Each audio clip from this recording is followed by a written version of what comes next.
সাল 2025। কাশ্মীর উপত্যকায় বইছে তীব্র ঠান্ডা আর আতঙ্কের সুর। এখানে রাত হলেই জানলা দিয়ে ঢুকে পড়ে শীতল রহস্যময় হাওয়া, যার প্রতিটি ঝাপটা জানান দেয় এই উপত্যকায় নেমে আসছে ভয়ঙ্কর বিপদ। নীরবতা যেন এক চিৎকারের নতুন রূপ, যেখানে কান্নাও চাপা পড়ে যায় ভারতীয় সেনাবাহিনীর বুট জুতোর শব্দে। উপত্যকায় বসবাসকারী মানুষগুলো জানে না পরের দিন সকালটা তাদের জন্য শান্তির নির্ভয় আনবে নাকি তৈরি হবে এক অচেনা অন্ধকার। ভারতীয় সেনাবাহিনীর কঠোর নিয়ন্ত্রণ আর চলমান সংঘাতের মাঝে কাশ্মীরের প্রতিটি পরিবারকে নিরন্তর লড়াই করতে হয় টিকে থাকার জন্য। আজকের ডকুমেন্টারিতে আমরা কাশ্মীরের ঐতিহাসিক প্রেক্ষাপট, সামরিক নিয়ন্ত্রণ ও মানবাধিকারের বর্তমান চিত্র তুলে ধরব। A BBC investigation has uncovered allegations. Kashmir is always the battleground. Kashmir is a disputed area. It neither belongs to India nor belongs to Pakistan.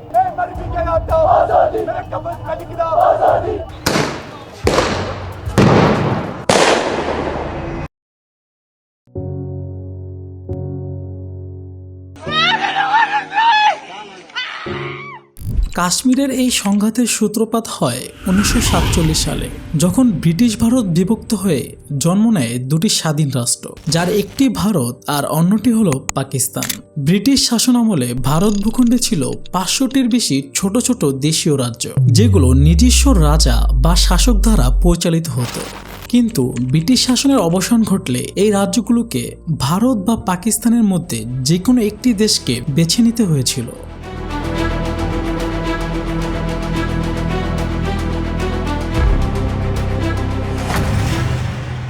কিন্তু তৎকালীন সময়ে জম্মু এবং কাশ্মীরে ছিল এক ভিন্ন প্রেক্ষাপট। মুসলিম সংখ্যাগরিষ্ঠ এই রাজ্য শাসন করতেন হিন্দু মহারাজা হরি সিং।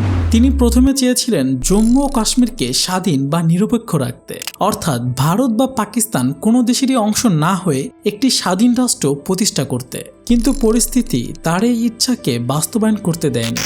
1947 সালের অক্টোবরে পাকিস্তানের পশতুন উপজাতি পাক সেনাবাহিনীর সমর্থনে জম্মু ও কাশ্মীরে আক্রমণ চালায় এবং মুসলিম সংখ্যাগরিষ্ঠ এই রাজ্যকে দখলে নেয়ার চেষ্টা করে।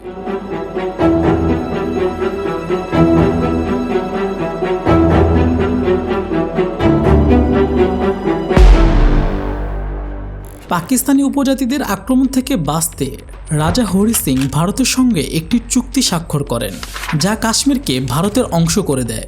আর এখান থেকে সূত্রপাত ঘটে ভারত পাকিস্তান যুদ্ধের। তৎকালীন সময় জাতিসংঘ দুই দেশের মধ্যে চলা যুদ্ধের মধ্যস্থতা করে এবং একটি সীমানা প্রস্তুত করে, যাকে বলা হয় নিয়ন্ত্রণ রেখা কিংবা লাইন অফ কন্ট্রোল।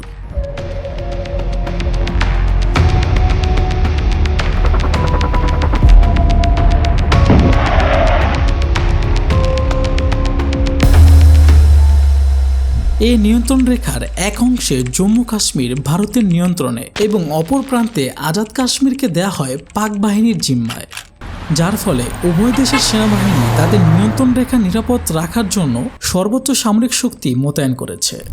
জাতিসংঘের মধ্যস্থতায় করা এই নিয়ন্ত্রণ রেখা শুধু একটি কাঁটাতারের বেড়াই নয়, বরং এটি কাশ্মীরের সাধারণ নিরপরাধ মানুষদের জীবনকে করে তুলেছে বিভীষিকাপূর্ণ। বিশেষ করে ভারতীয় সেনাবাহিনীর ভারী অস্ত্র আর মিলিটারি শাসনে উপত্যকাটি তৈরি হয়েছে রক্তাক্ত দুর্গে।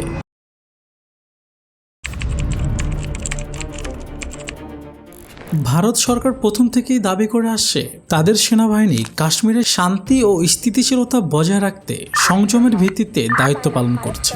কিন্তু বাস্তবতা একেবারেই ভিন্ন। কাশ্মীরে ভারতীয় নিরাপত্তা বাহিনীর বিরুদ্ধে বিচার বহির্ভূত হত্যাকাণ্ড এবং জোরপূর্বক গুমের মতো গুরুতর অভিযোগ রয়েছে।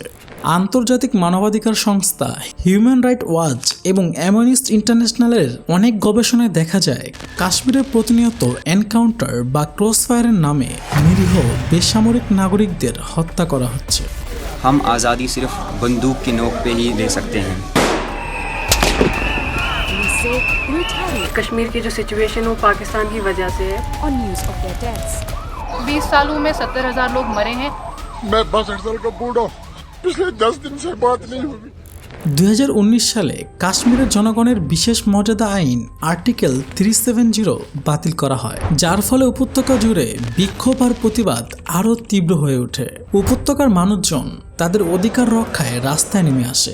শুরু হয় স্বতঃস্ফূর্ত বিক্ষোভ, ডাকা হয় ধর্মঘট, রাস্তা অবরোধ করে মানুষজন তাদের অধিকারের জন্য লড়াই করে।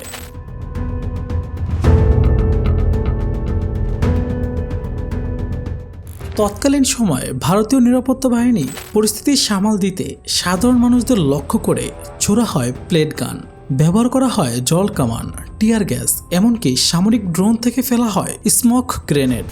মানবাধিকার সংস্থার প্রতিবেদন অনুযায়ী এই আন্দোলন ঠেকাতে ভারতীয় বাহিনীর হামলায় হাজার হাজার নিরীহ মানুষ আহত হয়েছে, যাদের মধ্যে শত শত মানুষ চোখে গুরুতর আঘাত পেয়েছেন বা স্থায়ীভাবে দৃষ্টিশক্তি হারিয়েছেন।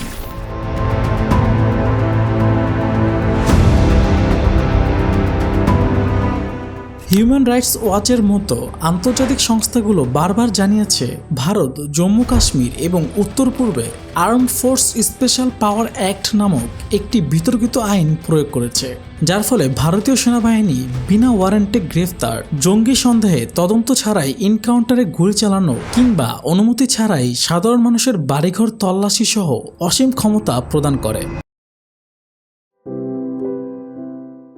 সংখ্যা আর পরিসংখ্যানে চাপা পড়ে যায় অসংখ্য মানুষের হাজারো স্বপ্ন, তাদের তিলে তিলে গড়ে তোলা জীবনের গল্প।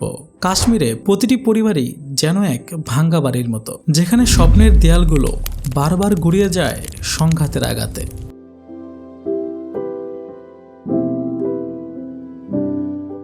কাশ্মীরে শ্রীনগরের কাছে একটি ছোট্ট গ্রামে বাস করত রফিকদের একটি পরিবার। রফিক, তার স্ত্রী আয়েশা এবং তাদের দুটি প্রাণবন্ত সন্তান আর বয়স্ক বাবা মা নিয়ে এক সুখী জীবন কাটাচ্ছে। কিন্তু এই সুখ আর বেশি সময় স্থায়ী হলো না। একদিন গভীর রাতে ভারতীয় সামরিক বাহিনীর তথাকথিত অভিযানে ঘটে যায় এক ভয়াবহ ট্র্যাজেডি। সেদিন রাতে ঠিক কি ঘটেছিল কেউ জানে না। রাত পেরিয়ে পরদিন সকালে রফিকের সেই স্বপ্নের বাড়িটি সম্পূর্ণ ধ্বংসস্তূপে পরিণত হয়েছে, আর পাশেই পড়েছিল রফিকের নিথর মরদেহ। একটি রাতে ধ্বংসস্তূপের নিচে চাপা পড়ে যায় পুরো পরিবারের স্বপ্ন, হাসি আর অস্তিত্ব। এই ঘটনাগুলো আমাদের মনে করিয়ে দেয় কাশ্মীরের অস্থিরতা কেবল ভূরাজনৈতিক খেলা নয়, এটি মানব অস্তিত্বের উপর চালানো এক নৃশংস আঘাত, যেখানে প্রতিটি পরিবারই এক একটি নীরব কবরস্থান হয়ে উঠেছে।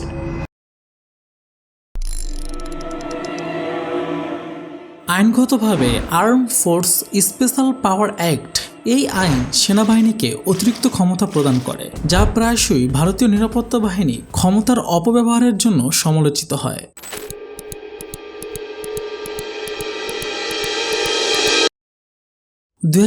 সালে ৩০৭ ধারা বাতিল কাশ্মীরের স্বায়ত্তশাসন কেড়ে নেয় এবং সামরিক নিয়ন্ত্রণ আরও তীব্র হয়ে ওঠে।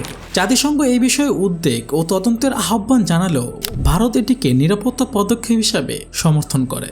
जब मैं जम्मू और कश्मीरी बोलता हूं तो पीएको इसके अंदर ही आता है कि जम्मू एंड कश्मीर के पीएको को आप भारत का हिस्सा नहीं मानते हो क्या? जान दे देंगे इसके लिए, क्या बात कर रहे हो? কাশ্মীরের এই দীর্ঘস্থায়ী সংঘাত শুধু ভারত বা পাকিস্তানের অভ্যন্তরীণ বিষয় এমনটা নয়, আন্তর্জাতিক সম্প্রদায় গভীরভাবে এই পরিস্থিতি পর্যবেক্ষণ করছে। ২০২৫ সালে পেহেলগ্রামে সন্ত্রাসী হামলার পর সংঘাত আরও বেড়ে যায়। পাকিস্তান বরাবরই ভারতকে কাশ্মীর উপত্যকায় অবৈধ দখলদারিত্বের অভিযোগ করে আসছে এবং বিভিন্ন আন্তর্জাতিক ফোরামে কাশ্মীরিদের আত্মনিয়ন্ত্রণের অধিকারের দাবি জানাচ্ছে। বন্ধুরা, কাশ্মীর এক কঠিন বাস্তবতার মুখোমুখি হয়েছে। যে ভূমি একসময় তার প্রাকৃতিক সৌন্দর্যের জন্য ছিল বিশ্ববিখ্যাত, কিন্তু এখন তা সংঘাত, অনিশ্চয়তা আর মানবিক সংকটের অন্যতম প্রতীক। ইতিহাস থেকে শুরু করে ২০২৫ সালের বর্তমান পরিস্থিতি পর্যন্ত কিভাবে সামরিক নিয়ন্ত্রণ আর রাজনৈতিক টানাপোড়েন সাধারণ কাশ্মীরিদের জীবনকে ক্ষতবিক্ষত করে তুলেছে।